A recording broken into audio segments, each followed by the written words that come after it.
Bạn nghĩ rằng chỉ cần mình gầy là không bao giờ lo mỡ máu cao, rằng gã sát thủ cholesterol chỉ rình rập những người thừa cân. Nhưng sự thật là kẻ thù giấu mặt này đang âm thầm đục khoét mạch máu của hàng triệu người mảnh mai mà họ không hề hay biết. Và hôm nay, tôi, Dr. Minions, sẽ tiết lộ 10 bí kíp vàng được các hiệp hội tim mạch hàng đầu thế giới chứng thực, giúp bạn tống khứ cholesterol xấu mà không cần vội đụng đến một viên thuốc nào. Bước 1. Tuyển mộ biệt đội dọn dẹp chất xơ hòa tan. Tưởng tượng trong ruột cậu có một đội quân dọn dẹp tí hon. Đó chính là chất xơ hòa tan.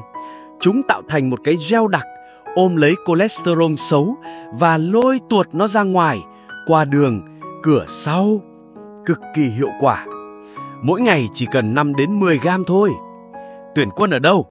Yến mạch, các loại đậu, táo, cà rốt, hạt chia, hạt lanh. Bữa sáng ăn bát yến mạch là số rách. Bước 2. Kết nạp đồng minh tốt bụng, chất béo không bão hòa, đơn. Đừng sợ chất béo, hãy chọn đúng bạn mà chơi. Hãy say goodbye mỡ động vật, bơ và thay bằng những người bạn tốt này. Chúng không chỉ giúp hạ LDL là mỡ xấu mà còn tăng SDL là mỡ tốt, giống như vừa đuổi cướp vừa tăng cường cảnh sát vậy. Tìm đồng minh ở đâu? Dầu ô liu nguyên chất, quả bơ, các loại hạt như hạnh nhân, óc chó. Hiệp hội Tim mạch Hoa Kỳ khuyên ăn cá béo ít nhất 2 lần một tuần đấy. Bước 3. Chiêu mộ siêu anh hùng Omega 3. Omega 3 là siêu anh hùng chuyên trị một loại mỡ máu khác tên là triglycerid. Nó có thể giảm triglycerid tới 30 đến 40% cơ. Căn cứ siêu anh hùng: cá béo, cá hồi, cá thu, hạt lanh, hạt chia. Bước 4.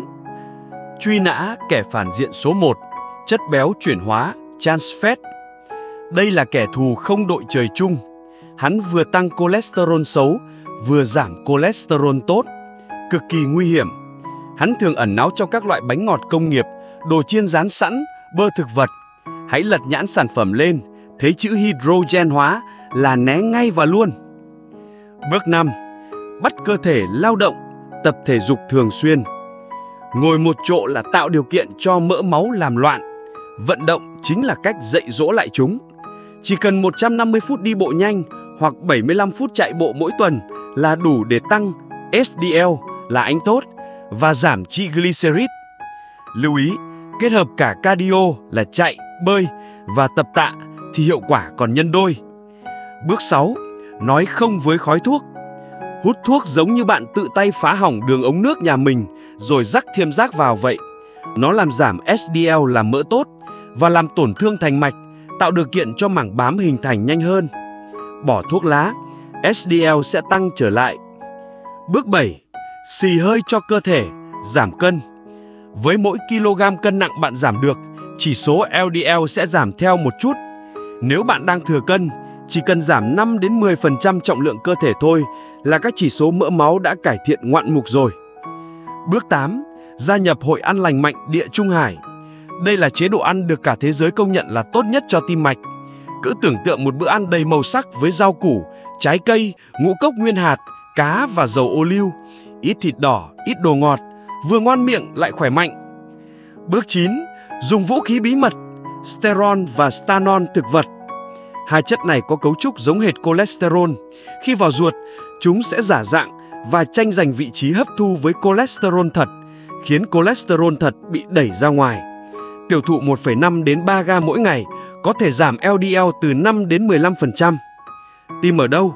Có trong một số sản phẩm được bổ sung như bơ thực vật, sữa chua. Bước 10. Tuyệt chiêu cuối, gạo men đỏ, thận trọng.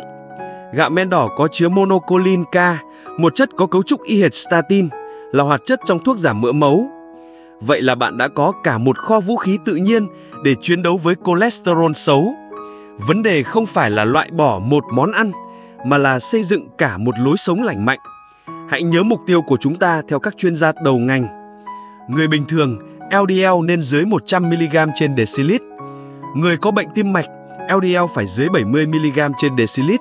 Người nguy cơ rất cao, LDL phải dưới 55mg trên decilit. Đây là một cuộc chiến dài hơi, nhưng hoàn toàn xứng đáng. Còn bạn thì sao? Trong 10 phương pháp trên, bạn đã và đang áp dụng phương pháp nào? Và thử thách lớn nhất của bạn khi cố gắng giảm cholesterol là gì? Là không bỏ được đồ ngọt hay lười tập thể dục? Hãy comment ngay bên dưới, Dr. Minions sẽ đích thân vào đọc và bắt bệnh cho từng bạn.